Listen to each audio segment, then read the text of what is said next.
For a new episode, know you probably waiting. Plant a seed in your brain, let me pollinate it. And I'm not like the rest, I don't do the faking. You are now tuned into Bro Conversations. Yo, hey, I know you read the title of the motherfucking video, man. Already, we getting right into it. It's early in the morning, it's cold, I'm shivering. Let's get it, you know what I'm saying? Live Life Fast, Roddy Ricch, he just dropped the album, and it's so crazy because right before I cut these cameras on, I watched the interview, his interview with Big Boy. That shit is amazing. And normally, especially artists like Roddy, normally we don't get to see too much personality, too much laughing, you know what I'm saying? It's normally like just the music, and niggas like that, they stay away from the media and, you know, all the bullshit because you're so unbelievably famous that it's like, damn, you know, how I'ma manage this shit. But it was dope to see that, and it was dope to hear all his thought process while making his music. But how I found out about Roddy Ricch before I even get into the album review, I remember my sister, her boyfriend, and me were in the same living situation or whatever. And I remember I think it was 2019, yeah, it had to be 2019, the winter or summer 2019. They had ringtones, and one song, both of them had songs from the album Please Excuse Me for Being Antisocial. One of them was the Rose Girl Rolling with the hood, the whole damn hood on. I forgot what it's called, but that's how it goes. And the other one was something else or whatever. And I learned to like hate that sound, not because of the music, but bro, they would be dead sleep and wake up the whole house just with their alarms, or just with somebody calling their phone multiple times. That shit was super loud, blasting. And eventually, I looked into the music because I thought, from what I heard a million fucking times from the ringtone or whatever, was really dope. You know what I'm saying? So that caused me to be curious, and I found out about Roddy Ricch through his last album, not his latest, but his last album, Please Excuse Me for Being Antisocial. And you know, here we are. That album didn't fail to amaze me or excite me. You know, do whatever it was supposed to do. So you know what I'm saying? That's just a little backstory how I even know about Roddy. You know what I'm saying? But anyway, one of the big things that I noticed about this album and the structure is the transitions and the beat breakdowns. A lot of songs, especially when you play it all the way through, I really love that. When you actually get a chance to play this shit all the way through, it's like the songs, it's seamless. You can't even tell that you're listening to an interlude or you're listening to another song sometimes, because it just switches so perfectly, and it just melds like perfectly. And another thing I want to add on that is I've listened to this album 3 times at this point, maybe 3.5 on the walk over here. 3 times, right? 2 of them I listened to it all the way through. The third I press shuffle, and even with the shuffle shit, like even when I shuffled it, the transitions are still fucking dope, and it's still cohesive, like, especially for him to be so young, and the content that he makes. Like, he doesn't make quote-unquote lyrical music or whatever, or he's not a lyrical rapper. He's a turn-up rapper, he's a party rapper, which is motherfucking dope, because he's built his own lane within the shit that he's doing, his own subgenre. But yeah, that's, well, I'm gonna get to that later. Oh yeah, on a few of these songs I could hear Young Thug influence. Whether he was trying to do that or not, I really like that. And even to add on to that, on some of the songs, I could tell that he freestyled this entire album, and that's cool. But on some of the songs, some of the bars were inconsistent and not cohesive. He would say something that I don't know. The bars just would not match up. It'd be like, I'm driving in the car, I'm about to go far. I'm driving in the car. Just for example, I'm driving in the car, I'm about to go far. I see a curb, I see a curb. What do you? I'm driving down the car. I'm about to go far. I got these bars. I see a curb. I'm about to sort. You know, the rhyme scheme was not cohesive on a few songs, but that's not a diss. That's not a shot. I love when artists take chances or they maybe mess up a little bit and they get it right back. I fucking love that because that shows how dedicated you are, and to a degree how talented you are. You know what I'm saying? So I really appreciate that. Like this album, I feel like this album was very kind of underappreciated. If we talking about, you know, some of the, I guess, backlash. You know what I'm saying? A lot of people. What the fuck was that? A lot of people were hating on social media, saying, "Oh, y'all." I guess they were angry with the product that he put out because they expected, I guess, some super lyrical shit. Because the last project he dropped, like I said, was 2019. So it's 2021, and at that, the end of 2021. So damn near 2022, and he's dropping it, and he's ended the year off with this album or whatever. And I just don't understand what people want from him.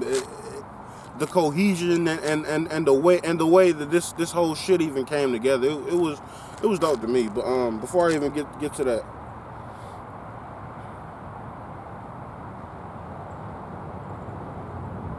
yeah. 10 features, 18 songs. 10 features, 18 songs, and a lot of those features, it was like two on one song, three over here. He had another thing I loved about this album. He had the Jamie Foxx. Jamie Foxx called him up or whatever, and he redid the motherfucking the speech that he did on Kanye's album. Shit, damn. I forgot what the album called, but the song, what's that? Slow Jam. I remember the song at least. On the song Slow Jams, you know, Jamie Foxx never fails. That nigga is fucking multi-talented. He can act his fucking ass off. He can sing his ass off. He can do, like, he's a fucking chameleon. You know what I'm saying? Not even in a bad way. That motherfucker is a goddamn chameleon. Motherfucker know how to sing, know how to get the right points, and it was so dope just to hear, just for Roddy to be my age or a year older than me, and for him to actually care about, you know, a song like Slow Jam, as big as it was on that album and for the culture at that time. It was super dope because a lot of people, they don't have skits on their album, they don't talk on their album, they just be like a lot of and this is a quote that I kind of live by. I watched the Vince Staples interview a while ago. He said, nowadays people, they're not making albums. They're just making playlists and putting a fucking picture on it. You know what I'm saying? It's not, the songs have nothing to do with each other. There's no theme to it. You know what I'm saying? You know what I'm saying? There's no fucking concept to it. Motherfuckers ain't making concept albums. And it was really dope like I said, for me to hear Roddy to be a party trap rapper, you know, a turn-up rapper, to actually switch lanes a little bit and, you know, talk on the intro, talk about the struggles that he's been through, talk about feeling like he wanted to die at a certain point, but he talked to one of his OGs and he just kept going because, you know, shit wasn't going his way. He was going to jail and shit like that, and he said basically music was his only haven to go to where it wasn't no really downfall to it. You know what I'm saying? Because you can literally be as creative and do whatever the fuck you want to, basically. Murder One. That's a song off Live Life Fast. If you don't know, Murder One, man. Fabio. I don't know what it is, bro. Ever since Fabio, bro, I think wasn't he in jail? Yeah. I believe. I don't know. Ever since Fabio had this, I'm gonna just say this. Ever since Fabio had his new resurgence, he has not had I have not heard him a bad fucking feature. Fabio is the perfect motherfucker to get on any song, or any obviously drill song or whatever. He has killed every single thing, even ever since the Donda shit. I don't know what it is. And then on top of that, it's really interesting for me, just to take a little shortcut. It's really interesting for me to see Fabio be so successful, and obviously, and that's something he flexes about. He still has yet to drop an album. Maybe he's dropped mixtapes, I don't know, but I've only heard him on features and shit like that, and he murders them shits, no pun intended. Murder One 5-year verse was crazy. And like I said about the breakdowns and shit like that earlier, I know I'm all over the place, but it is what it is. About the breakdowns earlier, I learned that through some interviews or whatever, and just hearing people in the industry talk about Roddy, that he actually does play the piano, and I believe that was a part of the medley of the music, and on top of that, the transitions. Like he would play the keys in the beginning or the end of a song, and it would be just so majestic. It took me somewhere else. Like I really did not expect this of Roddy Ricch, you know what I'm saying? But at the same time, he kept the trap shit. He kept the trap drums and shit like that, which is motherfucking dope. He's staying true to himself while still branching out at the same time. Like, motherfucker, this is immaculate. This is immaculate.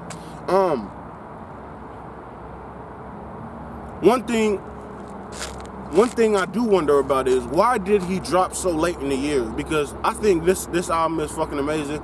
I feel like he could have dropped on January 1st just to get into the, I guess, Grammy or Album of the Year conversation. But I feel like at this point he probably don't care. He got enough money, he got enough fame. He probably don't give a damn about the motherfucking accolades and shit like that, which is dope and motherfucking commendable for sure.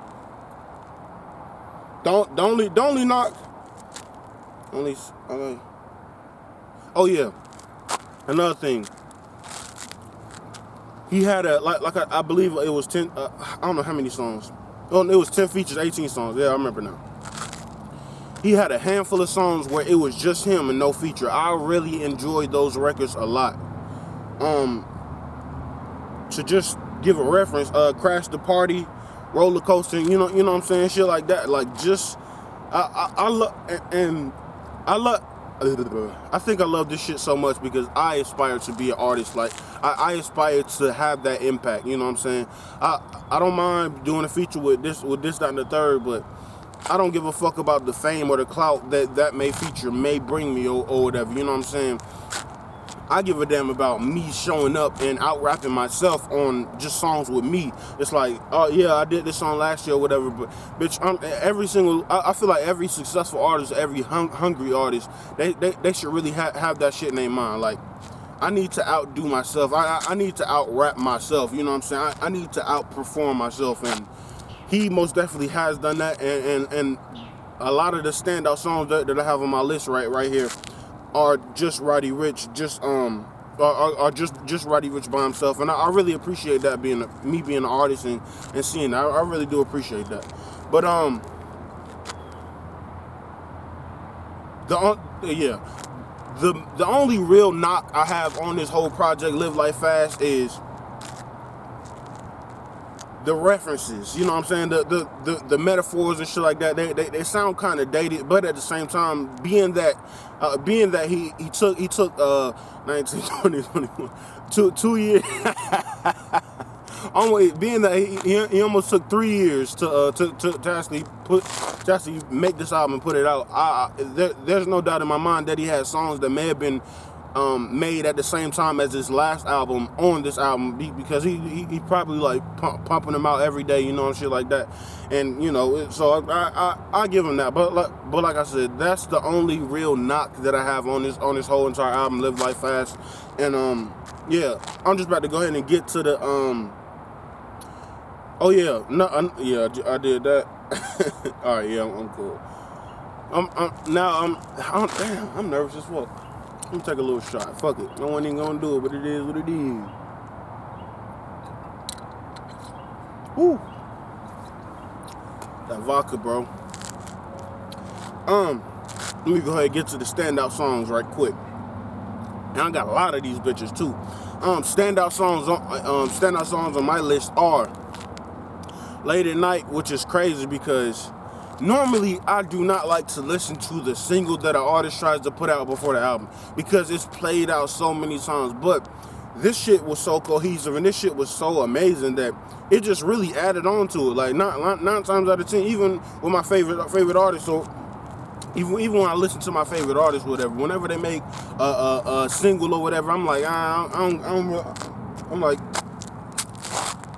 I don't really give a damn about the motherfucking single. I just want the real shit, the B-side, the shit that we haven't heard, that niggas can't just motherfucking put in your face with the media and the fucking promotion and shit like that. So Late at Night, More Than a Trend, BB's Interlude, which was super, BB's Interlude or Baby's Interlude, I think it's BB's, Donna featuring Gunna, Man-Made, No Way featuring Jamie Foxx, Crash the Party, Slow It Down Interlude, and Roller Coaster. And it's so crazy because that's like 9 or 10 songs from the whole 18 song album, and which is this. This is just dope to be here and to be fucking alive, just to fucking see the progression of music, because I don't know if I said this on camera or whatever. I was having a conversation. I was having a conversation with I think it was Ben. I was like, damn, like it kind of, well, I don't know who it was. I was having a conversation with somebody. I was like, I can't imagine a lot of the artists that I listen to being 50. Being 60 years old. Like, can you really, and I ain't trying to point nobody out, but you know what I'm saying, can you really see somebody like the Baby or even Roddy Ricch, you know, or anybody who's making especially hardcore music or got ops or whatever, you know what I'm saying? It's really getting harder and harder for me to be able to see a lot of rappers. Damn, where am I going with this? I don't know. It's really getting hard for me to see a lot of rappers actually be here, you know, and be a legacy act, you know what I'm saying? Because that's something, especially in rap, that we do not have a lot of, because normally the older generation is against the newer generation, so it's like, oh, fuck you a young nigga, you don't know shit, or you an old nigga, your time is past, you know, it's always been like that. But it's really hard to see that, but you know what I'm saying, we just gonna have to wait and see. I really don't know where I was going with that. I don't know how I was gonna tie this into the album, whatever. But like I said, I guess the last thing to do is to give it a ranking. I give this whole entire album a ranking of 9 out of 10, and the only reason why it isn't 10 out of 10 is, like I said, the old references and shit like that. He used some of the same metaphor, some of the old metaphors and shit like that. Metaphors and shit like that to and reiterating them shit like that over and over again. But it's cool. I understand, because that comes with freestyling.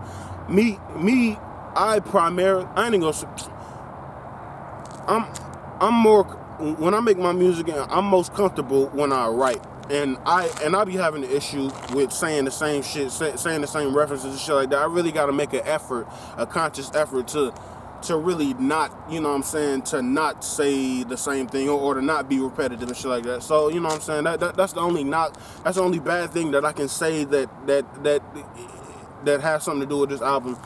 Live Life Fast, man, by Roddy Ricch. I cannot wait to see his next project, and I cannot wait to see the impact that this project will motherfucking make on the culture, because it's crazy. It's crazy. And on top of that, it's super inspiring to know that he's a fucking year older than me. It's inspiring, man. Like that's probably the biggest takeaway, one of the biggest takeaways that I even have from this album. It's super motherfucking inspiring, man. Like, just to do this shit, like acquire so much money, fame, and opportunity and looks, and to be so young, it's dope, man. I appreciate it. And yeah, shot for Roddy, man. Live Life Fast. Yeah, that was it. OG Odie signing out, man. For a new episode, know you probably waiting. Plant a seed in your brain, let me pollinate it. And I'm not like the rest, I don't do the faking. You are now tuned into Bro Conversations.